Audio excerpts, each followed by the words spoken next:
Good morning, good afternoon, buenas tardes, bon dia. Thank you all for joining us today. We have a very special guest, Jordi Vilaseca, the co-founder of Destination Spain and Portugal, our wonderful DMC in those two countries. So Jordi, today you have prepared some special experience in both countries that you love very much. I was trying to ask you if you have a favorite, but you said you love them, all of them. Huh? Yes, but maybe the shopping one in Lisbon.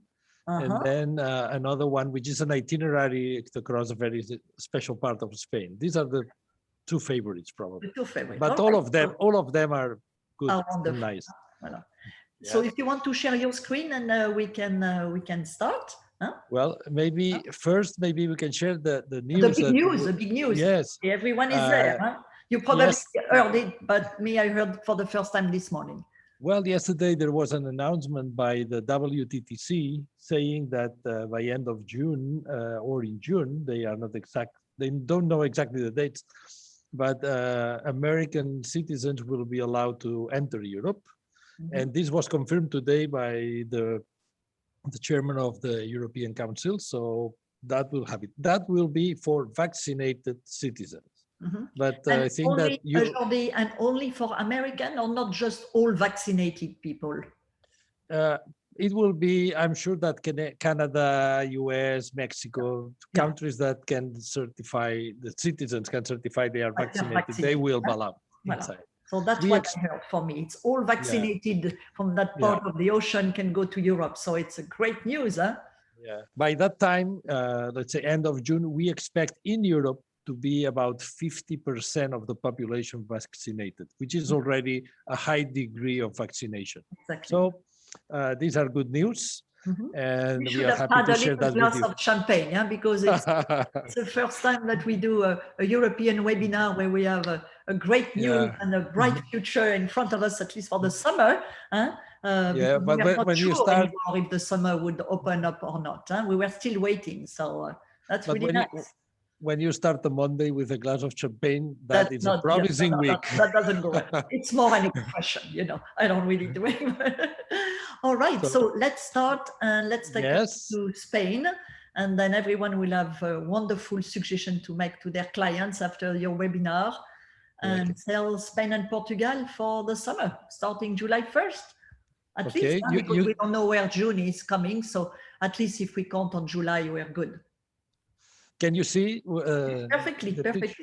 Okay, well, the idea is to share with you 8 experiences in Spain and Portugal that we like them and that we recommend to people. Some of them are a little bit special. Some others may be more conventional. Let me, whoops. It doesn't move. Oh, here it goes. Yeah. And I always say that Spain is very diverse, and that allows us to prepare very different type of experiences. Today, I will talk about kid-oriented experiences. I will talk about experiences that have to do with art, history, and heritage. Also, sightseeing and nature, culture and traditions. In my previous webinar, it was mostly gastronomy and wine, but today I will focus in these 4.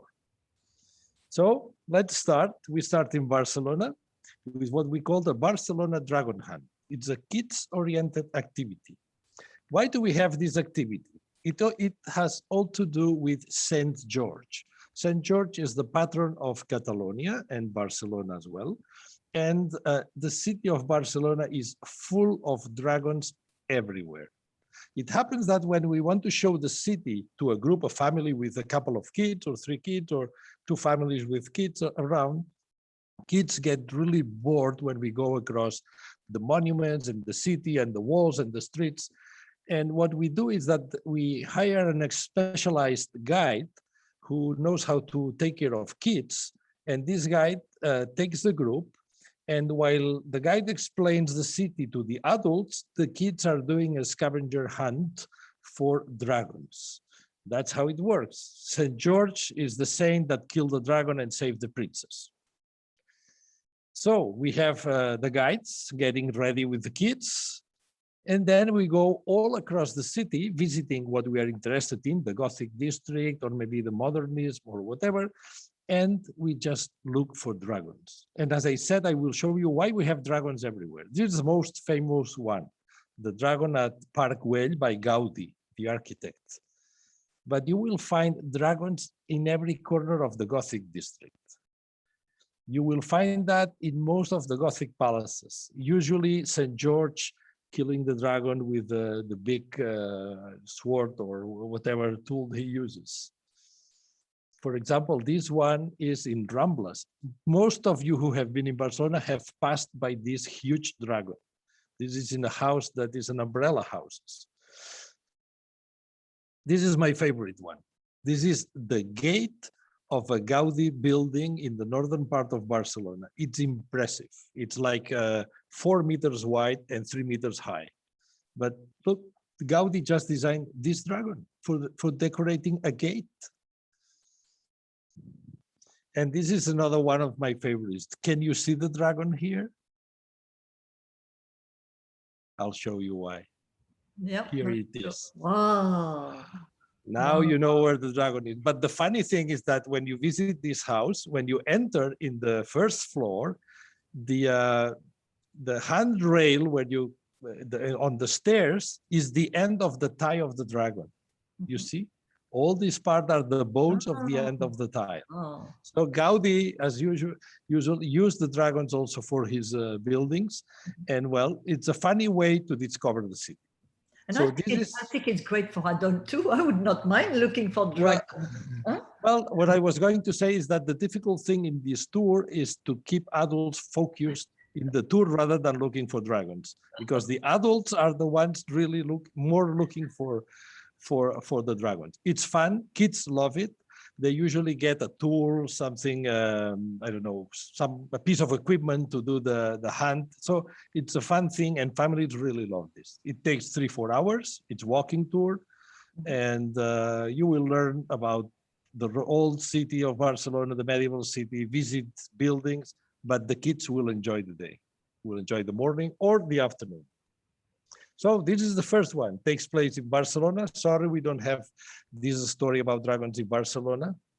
But I want to say that for kid-oriented trips, we had quite a set of activities in other cities. We can do the dragon hunt, but we can do chocolate workshops. We can do outdoor activities with bikes or hiking in the special natures. We recommend the aquariums in Lisbon and Valencia. These are big, huge aquariums, the largest in Europe, and very nice for kids. And we can also plan for ceramic or cooking workshops where the kids are the stars, for examples. So traveling with kids is also a good experience for the family and especially for the kids. Let's continue with the second one. This is one of my favorite experiences. It's called Ruta de la Plata, the Silver Road, but it has nothing to do with silver. Now you see a painting, but this painting is after a real thing. This is a Roman way, more than 2,000 years old. Has been in place and goes from the south of Spain to the north of Spain, like this. And this is called, this was a road built by the Romans to commerce with tin, not silver. But for some reason, people call it the Silver Road. And it goes from Seville up to the north of Spain. Ideally, in 5 to 10 days, we can do this route. What is the interesting thing of this route? Well, it goes to unspoiled places in Spain and is an area incredibly rich in heritage, incredibly nice in landscape, full of small towns with heritage everywhere, Roman, Jewish, Arab, medieval. And it has the nice thing that all along this itinerary, you will accommodate in special places, because we will be using paradores, where the hotel is a palace or a convent or a castle. So I will show a set of images of what we are going through, but this is, if you look for especially heritage and landscape, but if you look for a tour like this, quiet, in a peaceful mood, and looking for heritage and out of the beaten track, this is the route you should do. I don't know why, but maybe because it's in between Madrid and Lisbon, and it's the land of nowhere, but very few people follow this route, and is one of the most beautiful treasures of Spain. Let's start. This is most of the landscape that you will see. La Dehesa means the plain, full of oak trees, which is where our friends, the black pigs, live freely there. And these black pigs are the main suppliers, or the only suppliers, of the Spanish jamon that you probably all know. So you already can guess that along this itinerary, jamon will be the star.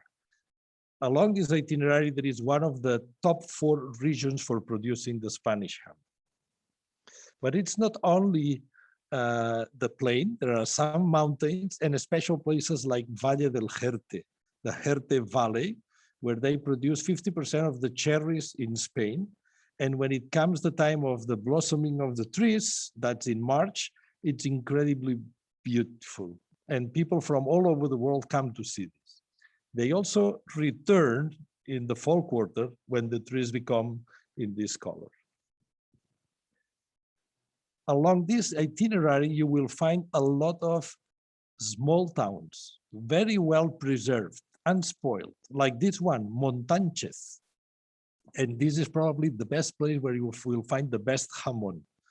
It's a special town dedicated totally to producing Spanish jamon. But you will also find other places like this medieval town, La Granadilla, almost abandoned. This is because it was now surrounded by a water reservoir, and that prevented the development of this town. But it's a beautiful visit that you can do along this itinerary. Or another towns like Cuacos de Yuste, where the houses where the people live are like this. They live in these houses like they did 600, 700, 800 years ago. And then we enter in one of the jewels of this itinerary, Mérida. It's the same name as Mérida in Mexico. They are sister cities. Mérida comes from Emerita Augusta. That's a Roman name. This was a big capital by the Roman Empire 2000 years ago. I like this picture. Why? Because it shows the pass of the centuries. You have this bridge over the Guadiana River with the white arc. That's the modernity. But the other bridge following that, it's a Roman bridge, 2000 years old, with 60 arches and 790 meters long. It's the longest Roman bridge in Europe. And then we have another bridge, which is also rather new. But I love this picture because it shows the passing of time in cities like Mérida. This is the bridge I mentioned to you, still in use 2000 years after it was built. Mérida is a place where you find Roman remains everywhere, like the Roman theater, which is still in use, especially in the spring and summer for events, lovely events. But you also have the amphitheater, you have aqueducts. Everywhere you dig 1 meter deep into the ground, you will find Roman remains. This was one of the capitals of the Roman Empire in the peninsula. And this is something that people just miss every time that they come to Spain. This is the Temple of Diana, as another example. But then we continue north and we jump about approximately 12 centuries, and we get into still a medieval city, Cáceres. Cáceres is the capital of the region of Extremadura where we are, and is a totally medieval city, which is incredibly interesting to visit.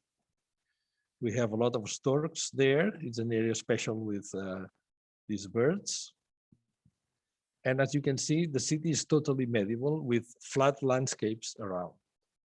For example, among many, many things that you can discover in this city, the most interesting one for me are these Arab baths. So the city started with the Romans, but the Arabs also had their footstep in the city building these Arab baths. And then came the Christians who, I would say, destroyed almost everything. We continue north in the route, and then we go to the city of Trujillo, another medieval town. But it's the birthplace of the conquerors of the American continent. The Mexicans will know Hernán Cortés, and the Peruvians will know Pizarro. All these people come from these towns. These are beautiful cities. It's like the time has not passed in these cities. And here you will stay in the Parador Nacional de Trujillo from the 16th century, which was the Santa Clara convent. So at every stage, in Mérida, in Cáceres, in Trujillo, and all the stages, you will be in a Parador, in a special accommodation place. We continue to Guadalupe. That's also the origin of the Virgin of Guadalupe, which has high devotion in Mexico as well. But this is the place in Spain where we have the monastery of Guadalupe. And this white building that you see in front is the hotel. So it's right next to the Basilica and convent of Guadalupe Virgin. But this is another special place to visit. Just visiting the monastery and Guadalupe church may take almost a day because it's a huge building. This is the hotel inside. We continue north along this way, and then we have Ciudad Rodrigo. You can see that it stands by a river. This is the Tajo River, the Tagus, the same river that then crosses Lisbon. So these cities were all connected. But as you can see, this is a totally medieval city, still surrounded by the wall. And you see that square tower on top of the picture, that will be your hotel, the Parador Nacional, which was the castle of the King Henry II of Trastámara. In this itinerary, it's not a big city, just a small town, but it's Hervás. Hervás is after Cordoba, Toledo, and Girona, which are Jewish heritage universal centers, but this is a very important Jewish heritage site in the Spanish Peninsula. This town is where most of the Jews could hide when they were expelled together with the Muslims out from Spain in 1492. And this was on the way to Portugal, and they stayed for a few centuries in this town. So it's a very important heritage site for those people interested in the Jewish history or Jewish religion. We continue north. As I said, this is a long experience, but I find it, I'm passionate about this. This is Salamanca. Salamanca is a very important city in Spain. Why is that? Well, it had the first university in the Hispanic world, the first university in Hispanic language, and the third in Europe. So it's a cultural center since the year 1218. So it's about 800 years ago. This is the facade of the university today, can be visited, and this is the library. So it's an interesting place for historical heritage. And this would be your hotel, the Dominic Convent, Palacio San Esteban from the 16th century. Very special. This is the dining room. This is one of the rooms that you will have in there. And we continue north to the final stage of this itinerary, which is the city of León. León, it's an isolated city in the middle of a vast plain, but it has an incredible, nice layout, and it has very interesting places to visit. This is the Plaza Mayor with the city hall on the left. And then one of the jewels of this city, which is the Cathedral of St. Mary. This is Gothic style, but once you are inside, it's an impressive experience just because of the stained color of the windows. You can spend some time at the Zona Húmeda, the wet zone, which is just for fun and lunch and dinners and drinking, which is a very active part of León. But it also has a very special piece of architecture, which is the Archbishop's Palace, which was built by Gaudi 100 years ago. So it's a modernist, early modernist style in the middle of León. One of the few buildings, modernist style outside Barcelona. Well, and then in León, this would be your hotel. The convent of St. Marcus, which is another jewel. It's part of the monuments that you can visit.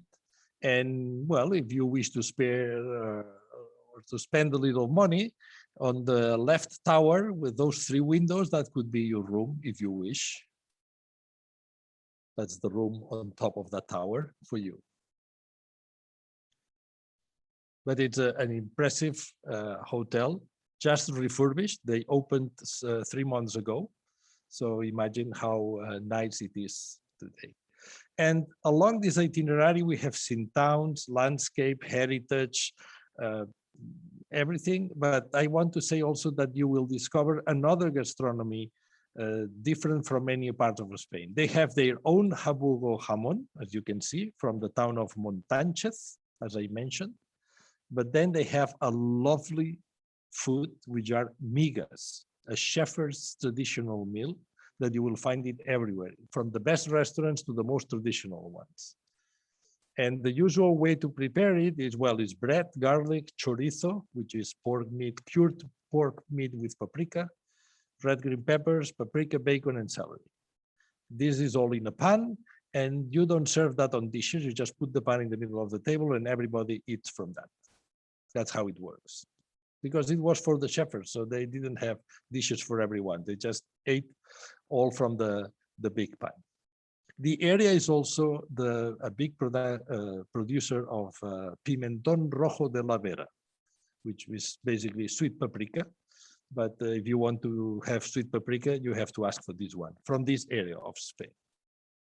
And finally, if you like cheese, the torta del Casar. It's a local delicatessen, very special. And wow, I can almost feel the flavor when I see this picture. So this is a long experience. 10 days would be ideal, totally off the beaten track. We will not find many people along this itinerary, but you will be accommodated in 4- and 5-star castles and convents and monasteries, which are part of the network of paradores. And this is deep Spain. This is really something of unspoiled cities and towns, crossing 3 regions, Andalusia, Extremadura, and Castilla-León, and you will find incredible heritage. And it's an experience that is different from the other areas of Spain. That's why I wanted to show it to you as something new and special. And I think it goes well for people coming back to, we missed Europe last year. Maybe not everybody wants to go to a places where you're going to find too many tourists. This is kind of ideal for a comeback and so interesting because usually a lot of clients have already been to Spain. Huh? Yeah, I really liked it. If actually, let me say, because I am passionate about this, if you look at the physical map where you see the mountains and the rivers of Spain, you see that this itinerary is all along, it is flat. So the Romans were clever people when they were here. So they don't cross mountains. They just go through the plains from the south to the north. Let's continue with more experiences. Here we go. One of my favorite ones too. This is Lisbon and shops with history. This is an example of what you can find at Zapataria do Carmo. That's the do Carmo shoe store. Let me make a brief introduction. I have not found in Europe a city like Lisbon where they preserve local and traditional shops as they do. We have a list of more than 100 shops, traditional shops and restaurants in Lisbon for you to have a special experience, either shopping or shopping and eating. That's why we want to show you with this. I will just show a list of places that I love in Lisbon, and they are most of them at a walking distance. So it's a walking tour. And if you wish, we can organize with a guide or just you on your own, an itinerary across Lisbon, just looking for going after these special historical shops. For example, you have the Capelaria Acevedo Rua, which bones and chapos. This is hats and I don't know in English, boinas, bones. How is bones in bones in English? I don't know. They also manufacture their own sticks. Maybe some of them have a sword inside. I don't know. This is Luvaria Ulises, where they manufacture globes. Adriana Coelho. In English, the word is haberdashery shop. I'm not sure everybody knows this, but it's in Spanish is mercería. Mm-hmm. This is Casa das Velas da Loreto, is the candle shop where they manufacture the candles. And it's not only that you can purchase, well, this is in 1789, but it's not only that you can purchase the candles that you like, but they can also manufacture the candles that you wish for you. So it depends if you want something with a name on it or whatever. So this shop exists since 8 years after the French Revolution, or no, at the year of the French Revolution, actually. So imagine, here's where the atelier where they manufacture the candles. This is something also still typical in Lisbon, Tabacaria Monaco, a tobacconist, where they sell lottery, they sell stamps, they sell tobacco, they sell this type of gadgets. We have a Carioca, coffees, teas, and chocolates, a very old store in the heart of Lisbon. Something very typical also, and maybe not common in the US or Mexico or the American continent. Conserveira da Lisboa, fish conserves. Different types of fish put in cans and packed. And they do that in the shop, as you see the lady preparing that. If well, that's something that we are very used to eat and to look after when you go to a tapas tour sometimes. And well, this is a shop that still manufactures that in place. You also have Garrafeira Nacional, of course, wine and spirits, and some of them can be very old, like this one from 1937, 1955, 1944. Depends on what you ask, the price will be one or will be another. This is Confeitaria Nacional. The Portuguese people have a special pleasure with sweet desserts, and cakes and coffees is something, it's a passion for them. But this is an old place to go to enjoy coffees, to enjoy cakes, and also some chocolate. They also have ginginha, which is a cherry liqueur. And in most of our tours, we invite our guides to take the visitors to make a stop at the ginginha store to try this liqueur. This is very typical from Lisbon. And this store, Ginginha Sem Rival, which means second to none, Ginginha second to none, is the place that we used to stop when we do a visit, walking visit of central Lisbon. A place to eat a traditional, I would say Lisbon meal. Restaurante Bota Alta. It's a big restaurant? No, it's just a place like this. All what you see is the restaurant, but you maybe for 10, 12 euros, you will eat a traditional meal with 2 courses and dessert and coffee. But it's a special experience as well. And then you have Pastéis de Belém, where they manufacture cream cakes. We visit this place also with the people who we take care of, and we try the pastéis de nata, which are cream cakes. Delicious, delicious. Porcelain, it's also very important in Portugal, and tiles. Tiles and porcelain are something very important in Portugal. So this is a porcelain tile factory, and where you can choose from old ones, or you can do your own design for them to manufacture that for you. Sometimes some people do that for the kitchen, for the bathrooms, for depends. And finally, just to show another example of these special shops, O Manuscrito Histórico, it's antiques and rare books. But this is just a sample of these historical shops in Lisbon, something that I have not found so numerous in other cities in Europe. And we have a list of more than 100. So imagine what we can look after to prepare this. And this is in, as I said, this is in Lisbon, can be on your own or organized, or you say, I only want antiques, I only want thin clothing, I only want fabrics. We can design that for you. So this is I think the third experience today, which I find it very special. This one, I couldn't hold to show this one to you. This is about soccer. I'm not sure whether many of you are soccer fans. In Europe is the #1 sport, not in England, in Europe, continental Europe. But in Mexico, it is a very important sport, and in the US, more and more, it's becoming popular.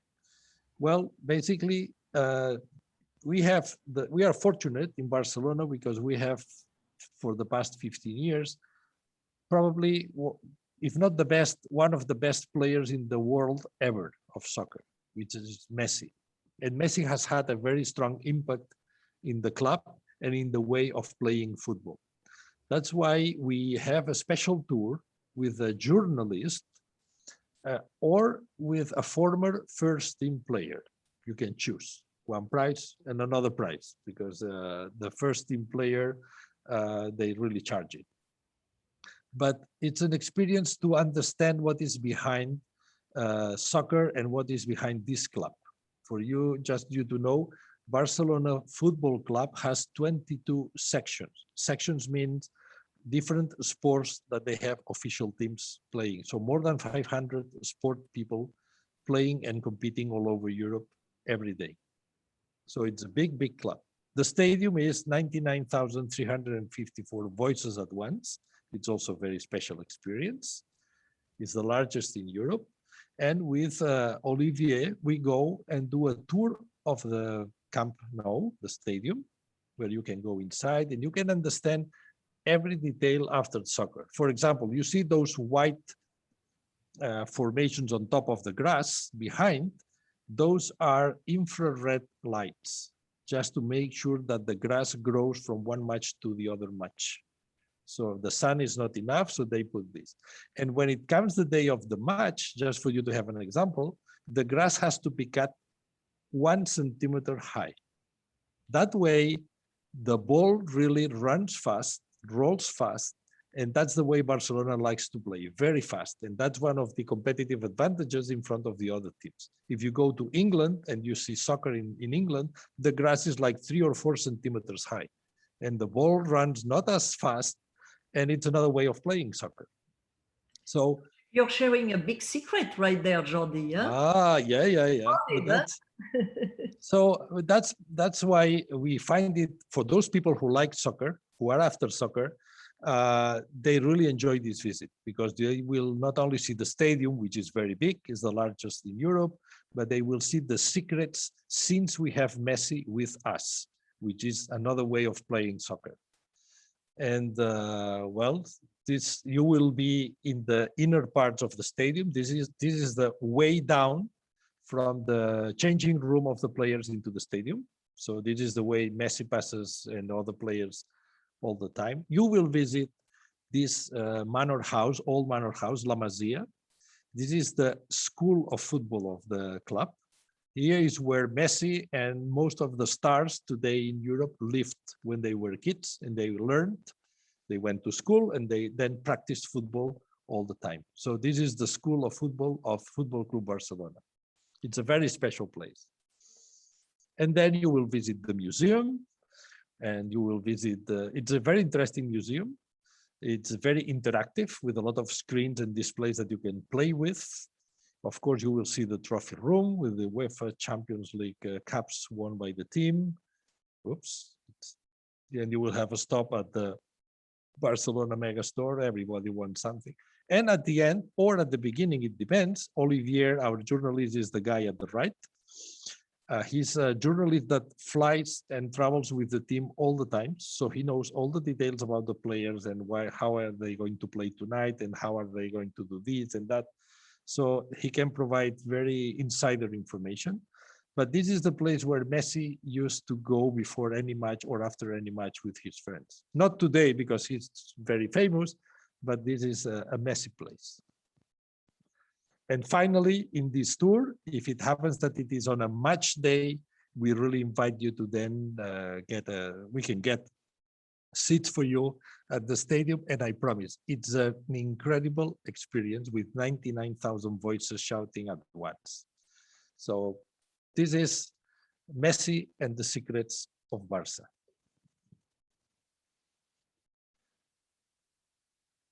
Okay.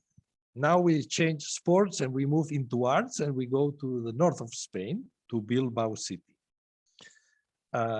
Bilbao is an industrial city. And what we have done is we have designed a tour, which is a full day tour, to discover the city through art. So the end of this tour is the Guggenheim Museum, but along the day you will visit the city. Then you will stop at Emilia's place. Emilia's is a local artist, and you will have lunch at her house. She will be cooking for you. And after that, you will visit the Guggenheim with a specialist guide. But for us, it's another way to discover a city that in the past has always been seen as a very industrial city. And it's no longer like that. Since the Guggenheim was built, the city has really transformed, and it's an incredibly beautiful city where you can discover incredible pieces of art at the Guggenheim and across the city. And also at the same time, you can enjoy delicious food. So I will show some images.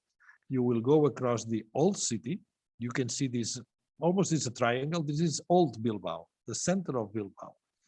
And then the city is huge, much larger around this old city, but you will start here. All the city is built along Nervión River. The Nervión River is the axis of the city, and it's very nice to go along the river and cross the different bridges. The richness of a city, when they have a river, a city has a river, is the number of bridges that crosses that river. Poor cities have few bridges, and rich cities have a lot of bridges. Bilbao has more than 20 bridges crossing the city, crossing the river from one side to the other. So it's a rich city, and you have old bridges, new bridges, modern, futurist. It's another experience. This is the new part with Guggenheim at the bottom of the picture. And then you will be at Emilia's place along this day for lunch and spending some time with her. And then it will be finished by a visit to the Guggenheim Museum, which is a unique piece of art, just the building, but also the exhibitions inside. That will depend on which exhibitions they have, but it's an art day in Bilbao. At the end of this tour, the lunch at Emilia's place it's a rich lunch, but I would finish this day going to a very special fine food restaurant in Bilbao. It's one of the sites of the best gastronomy in Spain. Let's start another experience. We moved back to Barcelona again, and I call this experience Following Picasso's Steps. Picasso was born in Malaga, in the south of Spain, but he soon moved to Barcelona to live. His father was an art professor and had a place at the Barcelona School of Art. And so Picasso moved to Barcelona and spent the big part of his life in Barcelona. Then he moved to Paris and moved to other cities, but the influence of Barcelona was very important. So what we do in this tour is, for those who are art lovers and who like Picasso, we do a half-day tour, which goes after Picasso's steps in Barcelona. And we do that with Carmen, the lady in the picture. She is graduated in art and history, has an MBA in education management of art and museums, and she has been a curator at the Getty Foundation and at New York's Guggenheim.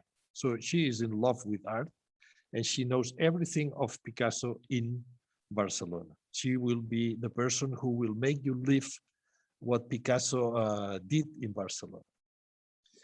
This experience is not visiting Picasso Museum. We will do that along this experience at the end of the tour, but this is going through the part of the city where Picasso lived.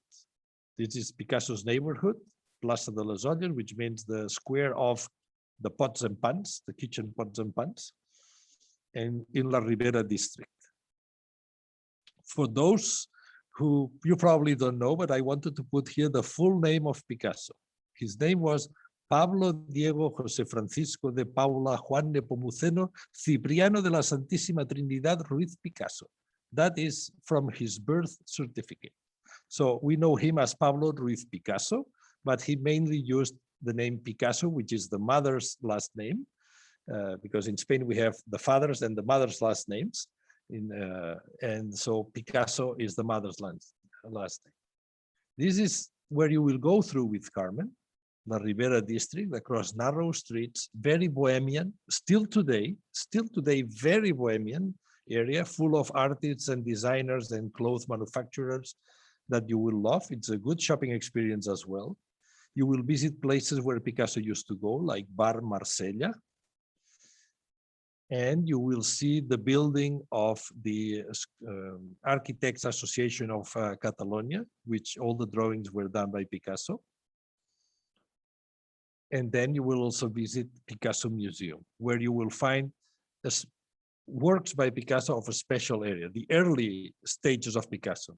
This painting by Picasso, Science and Charity, was painted when he was 12 years old. He was a genius. But then he went to Paris and he got influence and of the Impressionism. So he painted things like Margot. And then he entered into the blue period, that everything was blue. So this is a picture of the rooftops of Barcelona that he could see from his house in Barcelona. And then he also spent some time in Madrid visiting the Prado Museum, where he was impressed by Velázquez. And Velázquez painted Las Meninas, and he did more than 20 different variations on Las Meninas. Let me go ahead and then I will go backwards. This is the original painting by Velázquez in Prado Museum. And then he just got crazy and started painting different variations of that. It was like, this is not a variation. So you will find that in Picasso Museum in Barcelona.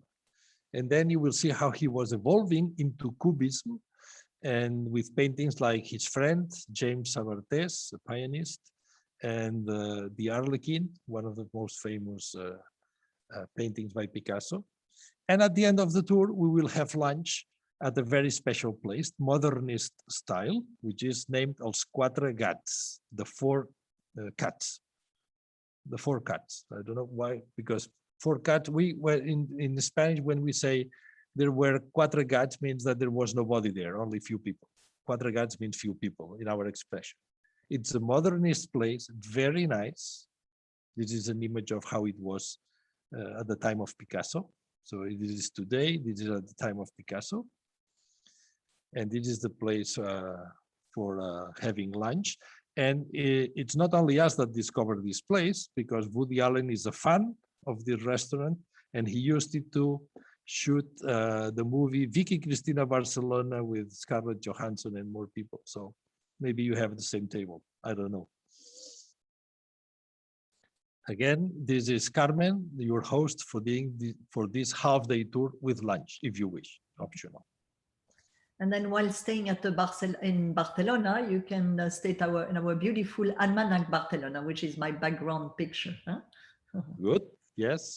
Jordi, we are a little bit running out of time. Is it the last experience? I think I have still two. I will go quick. All right.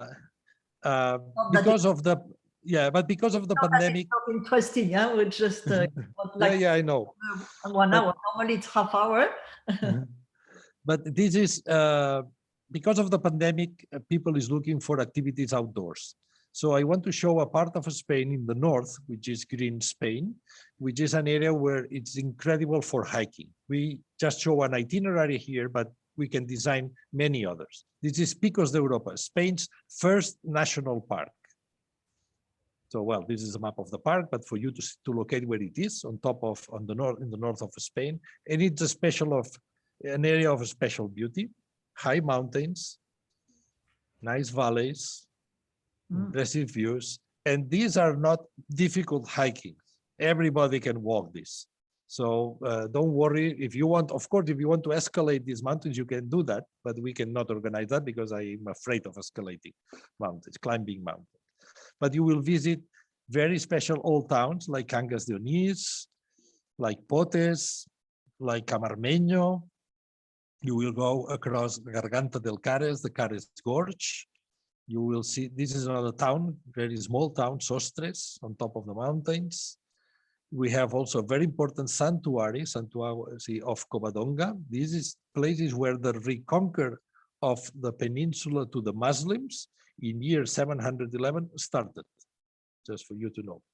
And this is the itinerary we propose from Covadonga Sanctuary in the bottom part into the lakes of Covadonga. Very well signaled, lovely landscape. You will go across iron, manganese, and mercury mines that were abandoned in 1879. And then you will reach the lakes. Ducky is wondering, how far is it from Madrid? Do you take a train there?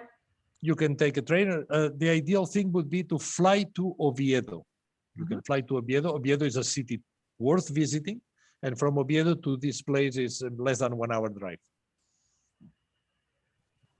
Thank you. So, and we get to this part of this experience in hiking in Covadonga goes also with extremely good gastronomy from the mountains, all meat. Cachopo, which is ham with veal and cheese, cider from the apples that they produce in the area, chorizo boiled in cider, and then you have fabada, which are beans with bread, chorizo, and morcilla. A special area for cheese, if you like cheese. There are more than 12 local varieties of cheese. These are my selection. The one in the upper part to the right is really expensive, I promise. So, but it's just delicious if you like cheese. So I just wanted to show that these are easy trails in a very lovely nature, outdoors, that can be combined with visiting small towns, beautiful, the city of Oviedo, and extremely good gastronomy. Okay. I must say that in August, you will find many Spanish people in these hiking trails. The final one, Pazo de Rubianes. It's also in the north of Spain, near Santiago de Compostela. So if you do the St. James Way to Santiago, or you just visit Santiago, it is worth a detour. This is half an hour south of Santiago. What is a Pazo? Pazo is a manor house. It's a house that from where they ruled and managed the land for agriculture. And this visit has to do with three things. You will visit a very nice house, the Pazo, the manor house. You will try extremely good white wine, Albarino variety, that they produce in the property. And third, it has to do with flowers, camellia flowers. This house in this part of Spain is good in growing camellias. In Pazo de Rubianes, they have more than 800 varieties of camellia flowers. And I must say that people from all over the world who are flower lovers, they come just to see these camellia flowers at Pazo de Rubianes. People from Japan. The camellia is a flower originally from Japan that was brought into Europe probably by Marco Polo. But this is just a lovely half-day visit. You will see the house inside, how it is. Very British style, because this part of Spain has a strong influence from Wales, the west part of England. They also have vineyards where they produce Albarino. This is the winery, besides the chapel that they produce. This is an expensive wine, but delicious for seafood. And an incredible variety of camellias. I'm not a flower passionate, but I must say that these flowers are very nice.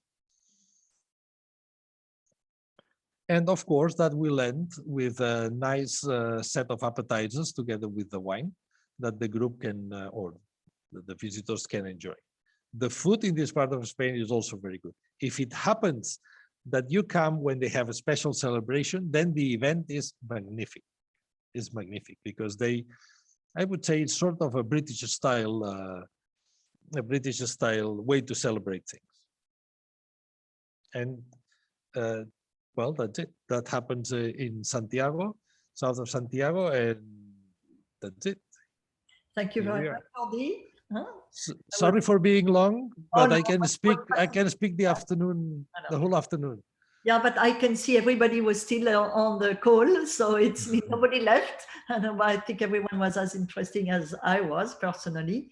And but that's really nice option, something different, and I think I really enjoy it. I hope you all did. Is there any question? Do I see anything? Melissa, all good, very interesting, really, missing Spain. So this Spain this summer for everyone, if we want to. The kids were asking from the beginning, how do you know, but I don't know if it was in the news yet, how long after the second dose will be considered okay to travel? When they say people have to be vaccinated, do we know? No, I don't know, but I'm pretty sure that they will require the second dose. How long after the second dose? Well, I think a week is enough. Yeah, I would think so too. Yeah, so yeah. Answer your question. Gigi, repeat the vaccination rule, but the rule we don't know. We just said that everyone vaccinated is going to be able to come after the end of June and maybe even before. But that's why I think we play safe. We can book everyone vaccinated for July onward. Yes. Mm-hmm. So, Duki, you said fabulous, Jordi. I think clients now will prefer to stay in one country and linger off the beaten path, as you have shown. I totally agree. That will be, maybe the city could be maybe a stopover when you arrive, but then maybe going toward more natural gastronomic site or art site. Mm-hmm.